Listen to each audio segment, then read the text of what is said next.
militaire. Elle est spéciale parce qu'à l'intérieur de cet espace, les investisseurs titulaires d'un agrément bénéficient d'un régime spécial.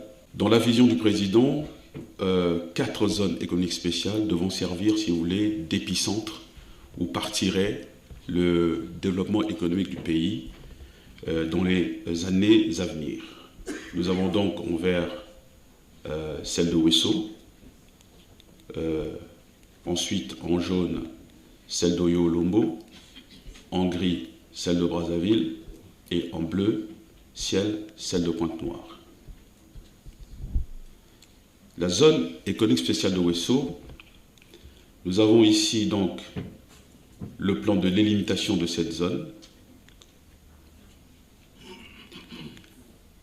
Elle couvre une superficie de 64 520 hectares.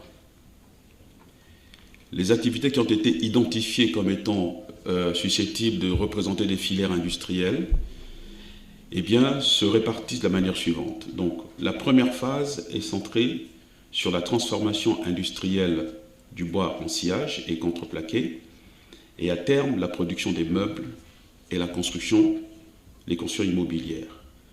La deuxième phase est centrée sur la préparation, le développement des cultures de café et de cacao et la création de l'agro-industrie par la transformation de ces cultures. Mais il faut qu'il y ait un travail d'amélioration des fèves donc, de café et de cacao.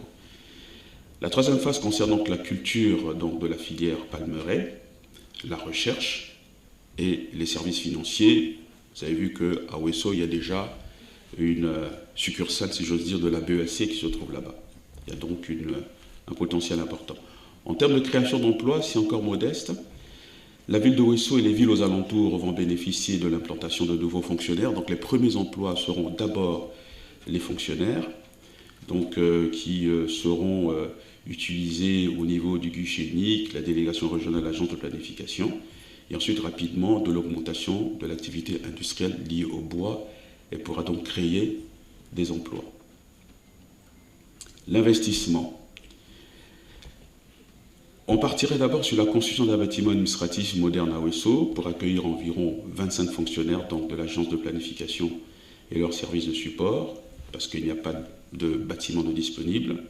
Son coût est estimé à environ 1,5 milliard de francs CFA. Ensuite, il y a le coût de gestion, le personnel, la maintenance des déplacements.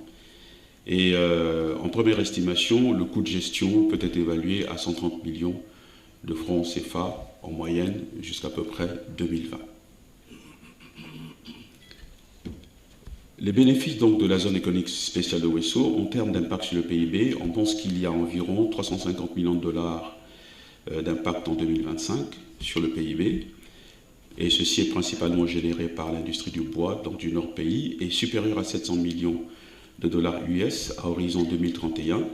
Et ceci est lié à la hausse de la transformation du bois et l'émergence de l'industrie du café et du cacao, comme je l'ai dit tantôt, sous réserve d'efforts conséquents de recherche sur les cultures de rente aujourd'hui qui ont été délaissées. Celle d'Oyo-Olombo.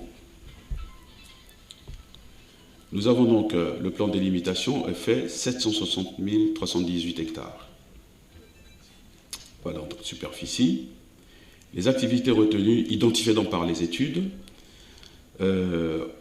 Et il faut dire une chose, c'est que les études ont fait, si vous voulez,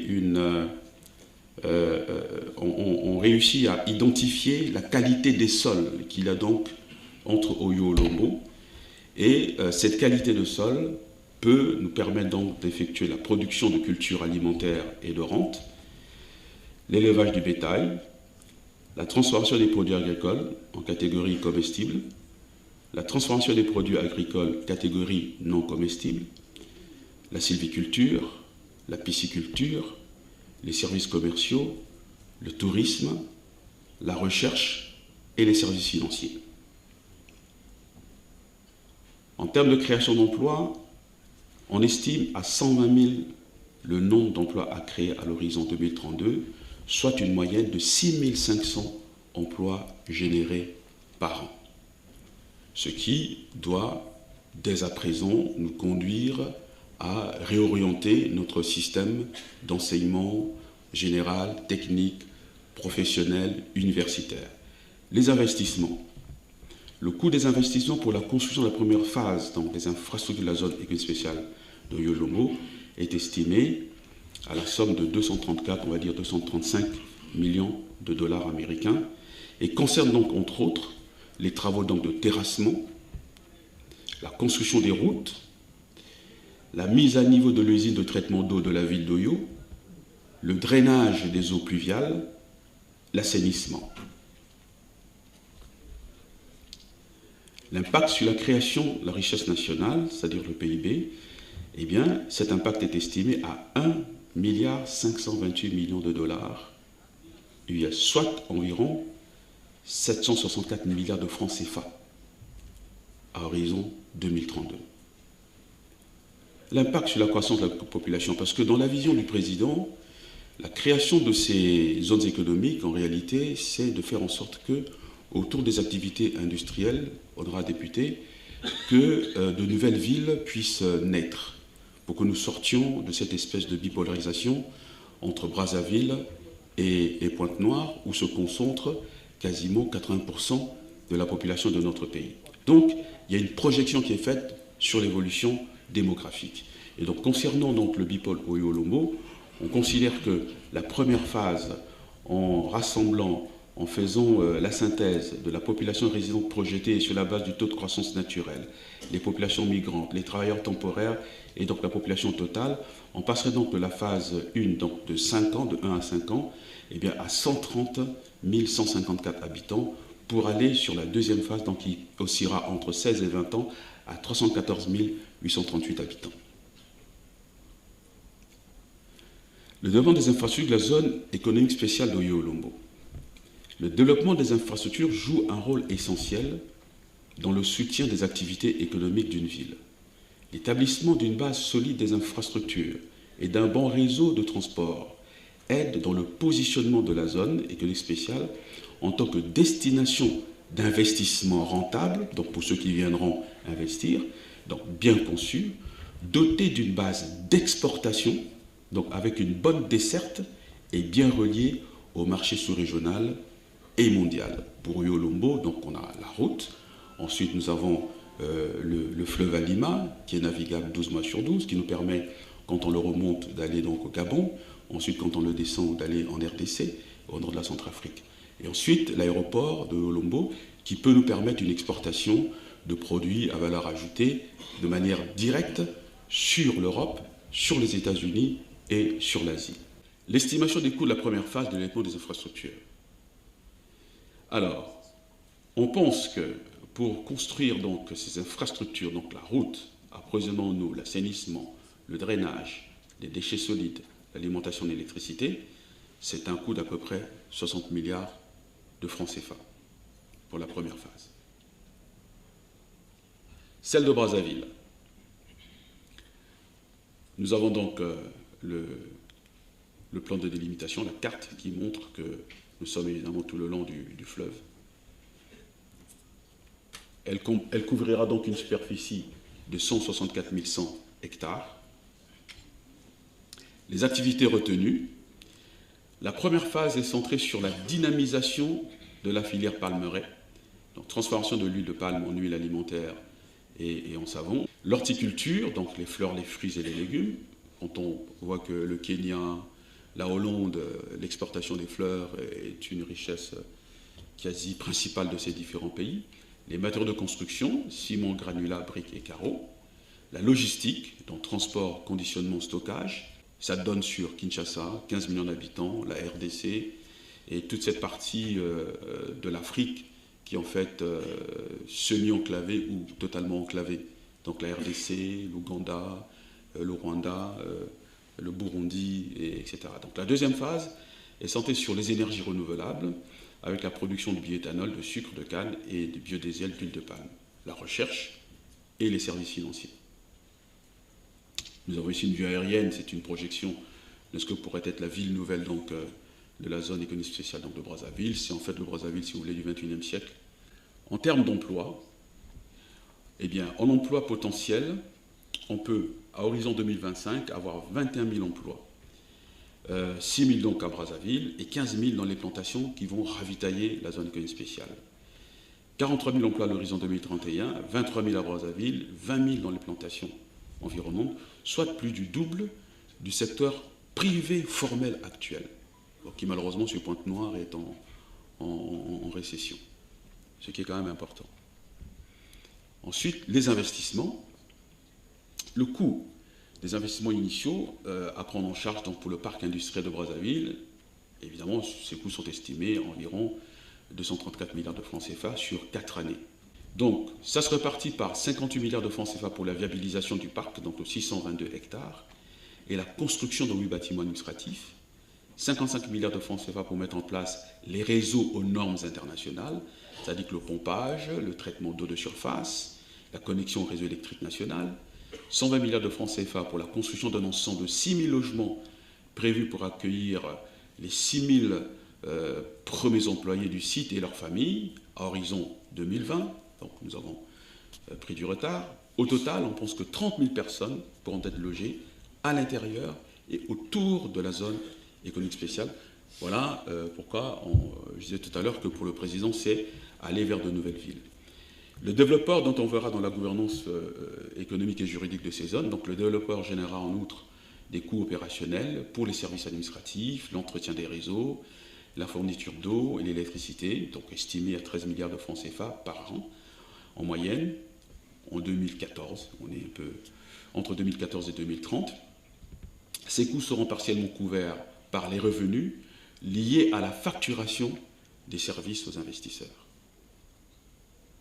L'impact sur la création de la richesse, on pense qu'à horizon 2025, on aura un impact sur le PIB d'à peu près 700 millions de dollars et à l'horizon 2031, eh bien à 1 milliard 700 millions de dollars, soit 40% du PIB hors pétrole actuel. À l'époque où on a fait ces études. L'impact sur la croissance de la population urbaine.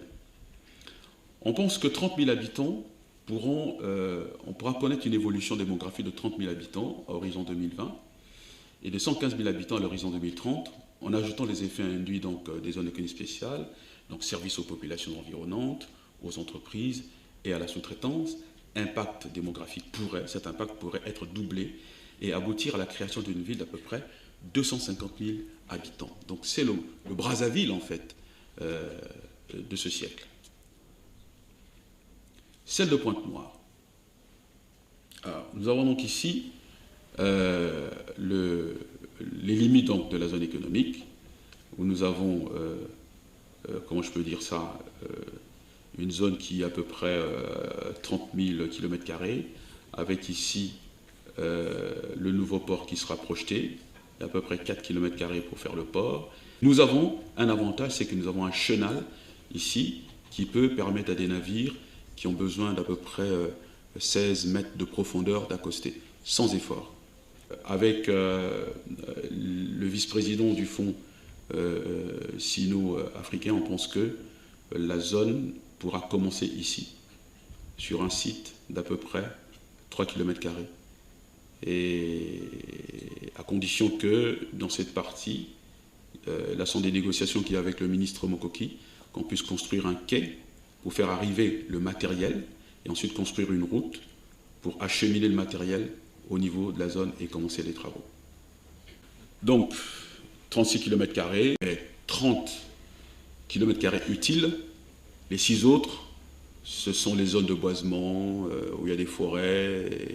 Et ce qu'il y a d'intéressant avec à la fois les Singapouriens qui ont fait les études et puis les Chinois avec lesquels nous nous sommes rendus plusieurs fois à Pointe-Noire, notamment sur la China Development Institute. C'est un institut qui a pour mission de faire des études de prospective économique pour la Chine. Donc 25 experts étaient venus. Donc on a été à Pointe-Noire et on a regardé les choses sur le terrain. Et tout de suite, ils ont insisté sur le fait qu'il fallait conserver au maximum la nature. Voilà. Nos forêts d'eucalyptus, etc. Les études de faisabilité donc, de la zone proposent les activités suivantes, honorables députés. Donc, les produits pétroliers raffinés, les métaux et l'ingénierie, les produits chimiques, l'industrie alimentaire et des boissons, les produits minéraux non métalliques, le bois et les produits dérivés du bois, le papier et les produits dérivés du papier, la production des produits en plastique et verrerie, l'imprimerie et l'édition, la réparation et l'installation des machines et des équipements, et tous les services liés aux activités visées ci-dessus, le tourisme, la recherche, les services financiers. Et chaque filière, en réalité, doit nous permettre, de manière anticipée, de préparer également des filières de formation en termes de ressources humaines. La création d'emplois, les perspectives globales d'emploi créées à l'horizon 2031 nous donnent en emploi direct 28 330 emplois directs, 42 495 emplois indirects, et la répartition détaillée par secteur. L'impact donc sur le PIB, eh bien, je crois que c'est l'impact le plus fort sur toutes les zones, donc c'est normal, c'est la ville océane, c'est notre locomotive économique. Donc, 1,116 milliard de dollars donc, à l'horizon 2022, 2,180 milliards à l'horizon 2026, 3,574 milliards à l'horizon 2031. Avec de tels impacts, je pense que petit à petit, le pétrole perdra son caractère stratégique. Et là, on touchera donc du doigt tout ce processus de diversification de l'économie nationale que veut engager le président.